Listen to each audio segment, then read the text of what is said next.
સ્વભાવમાં જ નથી. જ્ઞાનનો સ્વભાવ સ્વને જાણવાનું છે અને ઇન્દ્રિય જ્ઞાનનો જાણવાનો સ્વભાવ પરને જાણવાનું છે. ઇન્દ્રિય જ્ઞાન સ્વને જાણતું નથી અને આત્મજ્ઞાન પરને જાણતું નથી, કેવળ સ્વને જાણે છે. એટલે જ્ઞાકાર અવસ્થા તો થઈ, જેમાં બેના પ્રતિભાસ પણ થયા. હવે બેના પ્રતિભાસ વખતે અનાદિકાળથી એને બે શલ્ય પડેલા છે. એક તો પરભાવને પરદ્રવ્યને હું કરું છું એવી કર્તૃત્વ બુદ્ધિ છે, કરી શકતો નથી. જો આત્મા રાગને ને પરને કરતો જ હોય અને એવું કરતાપણું જો આત્મામાં આવી જાય તો સમ્યક જ્ઞાન કહેવાય. પણ જે વિશેષમાં ક્રિયા થાય છે એનો પ્રતિભાસ જ્ઞાનમાં આવતા એ પ્રતિભાસ ઉપરાંત એ પ્રતિભાસે છે રાગ એના તરફ લક્ષ જાય છે. એટલે રાગને હું કરું છું એવો એને અજ્ઞાનીને પ્રતિભાસ થાય છે. રાગને કરી શકતો નથી. અકર્તાપણું છૂટે તો કરે. વિશેષ અપેક્ષા એ કરતા થાય છે, પણ સામાન્ય અપેક્ષા એ કરતા રહીએ છે આત્મા, ભવ્યો કે અભવી. એવી રીતે જેવી રીતે અકર્તાપણું છૂટતો નથી આત્માનું ને કરતા થતો નથી ત્રણ કાળમાં, એવી રીતે આત્માનું જ્ઞાન પરને જાણતું જ નથી. આ વિષય ઘણો સૂક્ષ્મ છે, ગંભીર છે. સમ્યક દર્શન કેમ થાય એની આ વિધિ ચાલે છે. ત્યારે પરને જાણવાનો સ્વભાવ હોય અને પરને જાણતો જ હોય આત્મા, રાગાદિને, છ દ્રવ્યને, નવતત્વને, લોકાલોકને જાણતો જ હોય તો એને આત્માનો અનુભવ હોવો જોઈએ, આનંદ આવવો જોઈએ. પડને જાણતા જાણતા આનંદ કાઢ્યો પણ એને સુખ તો પ્રગટ થયું નહીં. જ્ઞેયથી જ્ઞાનતર, જ્ઞેયથી જ્ઞાનતર ઘુમરી ખાધા કરે છે. એનું જ્ઞાન સ્થિર થતું નથી. એ વિષય ગોતે છે પણ એને મળતો નથી. અને એ વિષયને કરનારાના દુકાળ હોય પંચમ કાળમાં લગભગ. એટલે એની વાણી સાચી સતની મળતી નથી. અને પોતાની યોગ્યતા એવી છે કે એની એ પ્રકારની યોગ્યતા છે કે મળતું નથી. પણ જ્યારે એ જીવનો કાળ પાકે છે ત્યારે સતને શ્રવણ કરવા તરફ એ વળી જાય છે. અને ઘણા પ્રતિપાદન કરનારા હોય છે, એમાંથી એ તારણ કાઢી ઘણી જગ્યાએ રખડીને છેવટે સોનગઢ જાય છે. અને સોનગઢના સંતનો પરિચય કરતા એમ કહે છે કે આત્માનું જ્ઞાન પરને જાણતું નથી. સ્વને જાણવાનું છોડે તો પરને જાણે. આત્મદ્રવ્ય કરતા છોડે તો કરતા થાય. અકર્તા પણ તો છૂટે નહીં, તો કરતા થઈ શકે નહીં, અશક્ય છે. માને ભલે કે રાગને કરવું છે ને પરને કરવું, નાને આમ કરી નાખું, નાને આમ કરી નાખું, એ મિથ્યા બુદ્ધિ છે એની. એમાં પ્રયોજનની એની સિદ્ધિ થતી નથી બિલકુલ. એ અનર્થ છે. અર્થની પ્રાપ્તિ એમાં થતી નથી એના વિકલ્પથી. એ તો છે ઈ છે વસ્તુ. એમાં આત્મા છે, એ જ્ઞાતા છે, જ્ઞાયક છે, એનું જ્ઞાન પ્રગટ થાય છે. એ જ્ઞાનમાં સ્વપરનો બેનો પ્રતિભાસ થાય છે. સ્વપર બેને જાણે છે એમ ન લેવું પેલા. કેમ કે છદ્મસનો ઉપયોગ એક સમયે બેને જાણી શકતો નથી. પ્રતિભાસ બેના થાય છે, લક્ષ એકનું જ હોય છે ત્રણેય કાળ. પ્રતિભાસ બેના અને લક્ષ્ય એકનું જ હોય છે, ત્રણેય કાળનો સિદ્ધાંત છે. હવે એને ભૂલ શું કરી કે જ્યાં પ્રતિભાસ થયો જ્ઞાનમાં, રાગાદિનો, દેહાદિનો પ્રતિભાસ થતા વેત જ એનું લક્ષ અનાદિકાળથી પર ઉપર છે. તો મને આ જાણે છે, આ જણાય છે, આને જાણું છું, આને જાણું છું, આને જાણું છું. જ્ઞાનનો સ્વભાવ તો સ્વપર પ્રકાશક છે. જાણવું એ કઈ દોષ નથી. એમ એને પોતાના અજ્ઞાનથી લાગે છે એમાં ઇન્દ્રિય જ્ઞાન ઊભું થઈ જાય છે. એમાં ઇન્દ્રિય જ્ઞાન રોકાતું નથી, અતિન્દ્રિય જ્ઞાન પ્રગટ થતું નથી, એટલે આત્મદર્શન થતા નથી જીવને. અહીંયા આચાર્ય ભગવાન કહે છે જ્ઞાકાર અવસ્થામાં જ્ઞાયક જણાય છે. જ્ઞાકાર અવસ્થામાં, જ્ઞેયને જાણવાની અવસ્થામાં એમ લખ્યું નથી. જ્ઞાકાર અવસ્થામાં એટલે જ્ઞેયનો જ્યારે પ્રતિભાસ થાય છે એવી જ્ઞાનની જ્ઞાકાર અવસ્થામાં જ્ઞેય જણાતું નથી, જ્ઞેયનો પ્રતિભાસ જણાતો નથી, પણ પ્રતિભાસ જેમાં જણાય છે એવું જ્ઞાન જણાય છે કે જે જ્ઞાન આત્માને અભેદ થઈને જાણી લે છે. હવે પ્રતિભાસ કેટલાનો થાય છે કે ભૂત ભવિષ્ય વર્તમાન ત્રણ કાળના દ્રવ્યો, અનંતા જીવો, અનંતા પૂતગલ પરમાણુઓ, એક એક પરમાણુની ભૂત ભવિષ્ય વર્તમાન ત્રણ કાળની પર્યાય સહિતનું પરમાણુ, એમ જીવ સ્વને પર બે, એક એક જીવની ભૂત ભવિષ્ય વર્તમાન ત્રણ કાળની પર્યાય, અતીત અનાગત અને વર્તમાન ત્રણ કાળના પર્યાયો સહિતનો જીવ પોતાનો અને પાર બીજો, એનો પ્રતિભાસ થાય છે જ્ઞાનમાં. પ્રતિભાસ થાય છે એટલે સાધકનું જ્ઞાન, પ્રતિભાસ તો બધાનો છે ને, અજ્ઞાનીને જ્ઞાનીને બધાને પ્રતિભાસ છે, પણ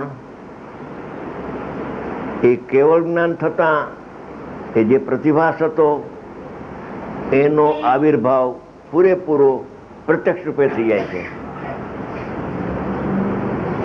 એટલે એમ કહેવાય છે કે કેવડી લોકાલોકને જાણે છે.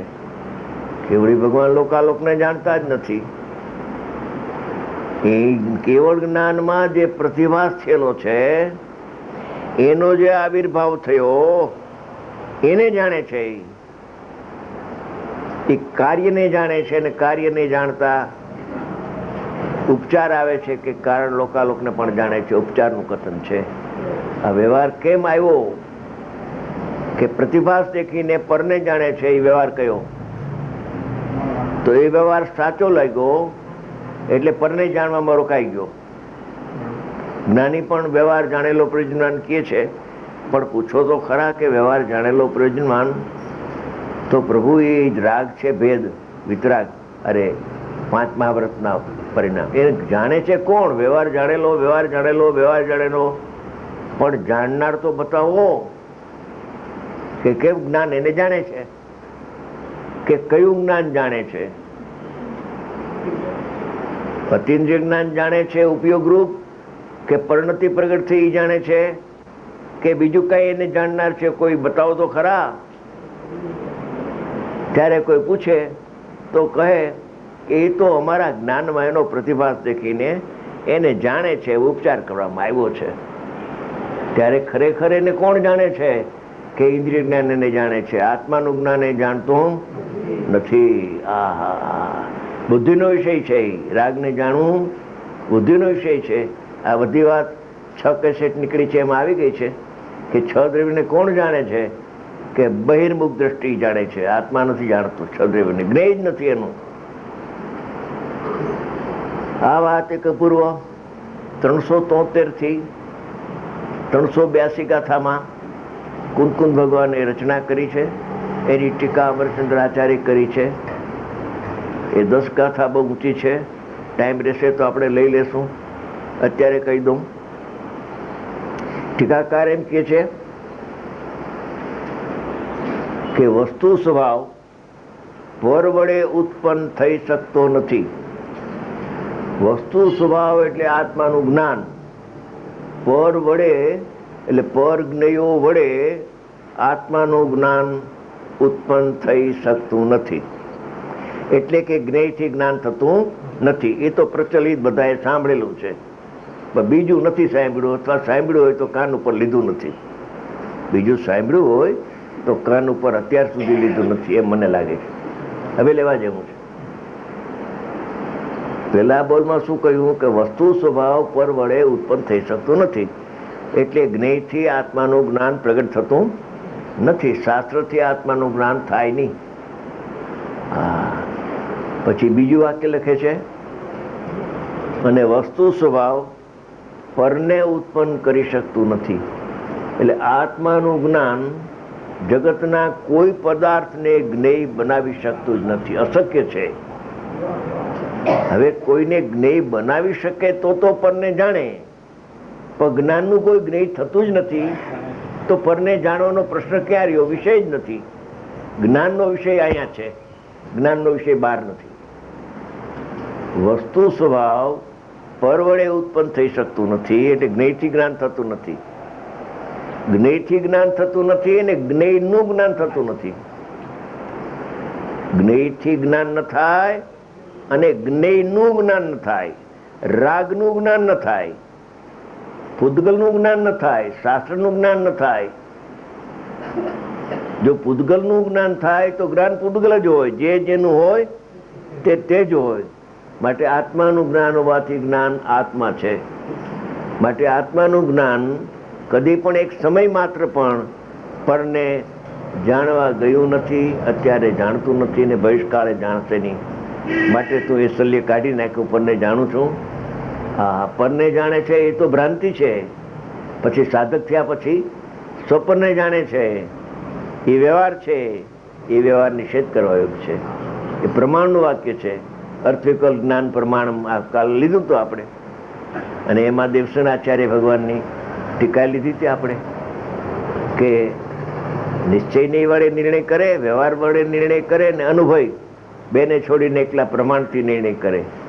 પણ કે છે કે પ્રમાણમાં વિષય તો વધારે આવ્યો, નિશ્ચયને લીધો ને વ્યવહારને, તો એ પૂજ્યતર કેમ નહીં? કે છે કે એ પ્રમાણ જ્ઞાન વ્યવહારનો નિષેધક નથી, નિષેધ કરવાની શક્તિ એનામાં નથી. એટલે આત્માને પક્ષાતિક્રાંત કરાવી અનુભૂતિ કરાવી શકતું નથી.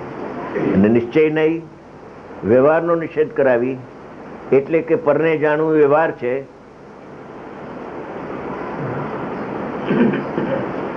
એ આવે કે ઓહો જાણનાર જણાય છે, ખરેખર પર જણાતો નથી.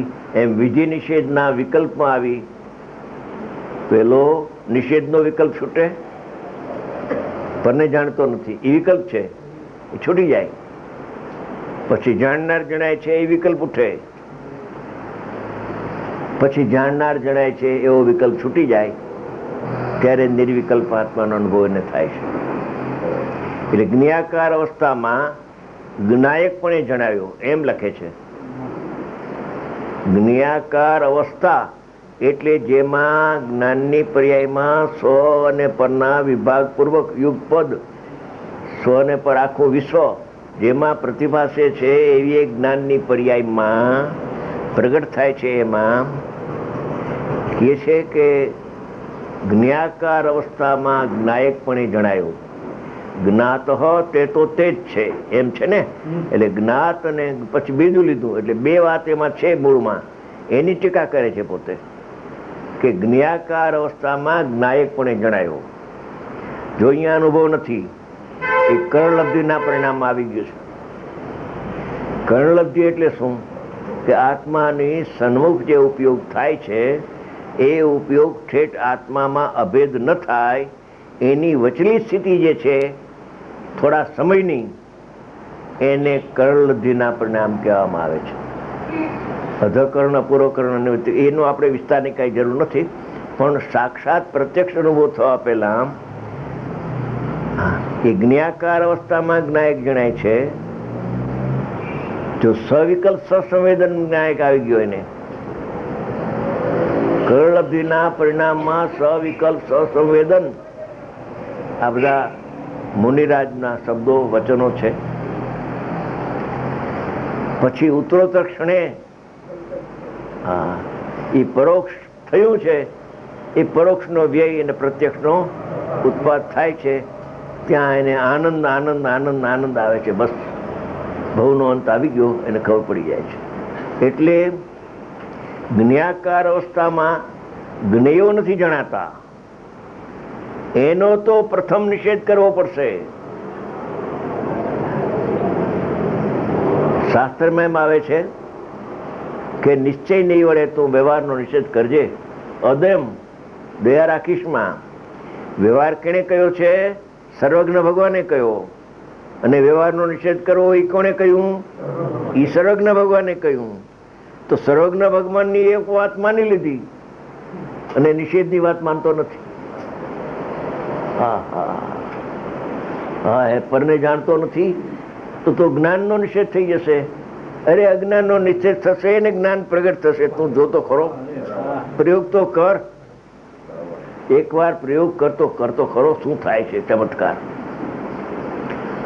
સંતોએ અનુભવી કરીને આ બધી વાત લખી છે. તું તો બિન અનુભવી છો. આમ ન હોય, આમ ન હોય, આમ ન હોય. તને કઈ ખબર છે કેમ ન હોય? એક વખત ગુરુદેવાએ પધાર્યા હતા અને અહીંથી ગોંડલ જતા રીબડામાં મુકામ હતું. ત્યાં વ્યાખ્યાન બપોરે હતું. અહીંથી બધા ગયા હતા. ત્યારે એક તત્વજ્ઞાન તરંગીણી નામનું શાસ્ત્ર છે, એમાંથી ગુરુદેવે એક દ્રષ્ટાંત આપ્યું. એક હતો આંધળો અને એક હતો દેખતો. તો દેખતો કહે છે, આહા, આકાશમાં 108 સફેદ બગલા હાર બંધ જાય છે. પોતે ગણીને કહ્યું, હો 108. ઓલો આંધળો કે ના એટલા નથી, એટલા નથી. એલા પણ તું કઈ આંધળો છો, દેખતો નથી. દેખતો નથી ને તું શું આ વાત કરે છે? જોયા કર્યા વગર બોલે.